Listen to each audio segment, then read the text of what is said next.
An American woman who converted to Islam immediately after 9/11. Find out why. Meet her next.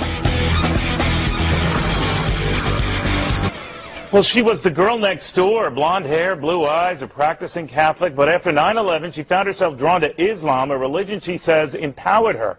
Or what does she think of radical Islam and the folks who want to kill us? Angela Collins is the director and principal of the Al-Rida Academy. It's a school for Muslim children in Southern California. Thank you for joining us. Thank you. Assalamu alaikum. Tell me a little bit about why and how you made this transformation. I traveled a lot abroad across the world. I went to India and through the Middle East and met Muslims everywhere. And the people that I met were so genuine and generous in their nature. And I wanted to learn a lot more about them. So I came back to the States, I met Muslims here, and they became my friends. And then 9/11 happened, and our entire country pointed their finger.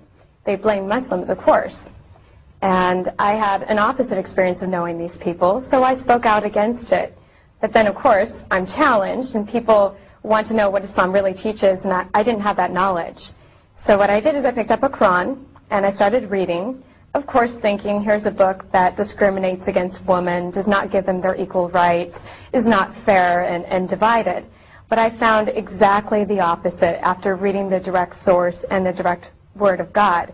And after that, I took my Shahada and I converted to Islam.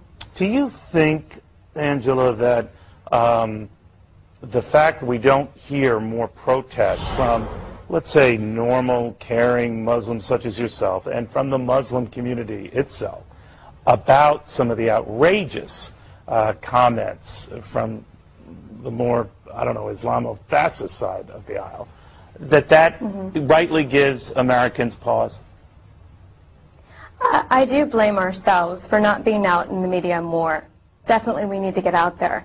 However, when we do stand in protest, for instance in front of the federal building in Westwood, they turn off all the lights and we get a counter-protest on the other side and traffic builds up. Also, a lot of people immigrated from other countries. They have fear that something could happen to their status here, so it's more difficult for them to come out.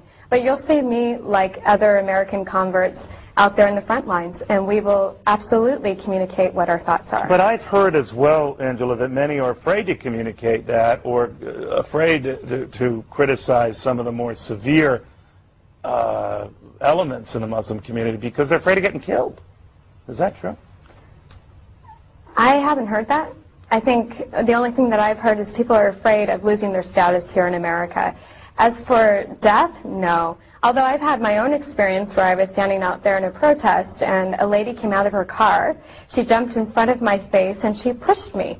Of course, I didn't push her back, and she was older. She was maybe in her 50s, and she was Israeli and very upset.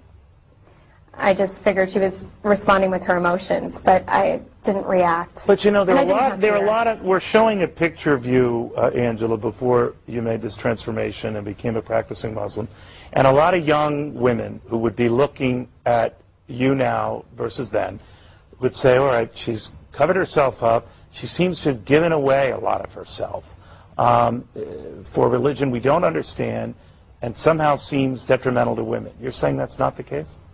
No, absolutely not. I'm not sure which picture is being shown of me, but I'm sure I'm giving up a lot more of myself than now. How does your family feel about this? My family, at first it was difficult, but now they're extremely supportive. We have conversations. We talk about terrorism all the time.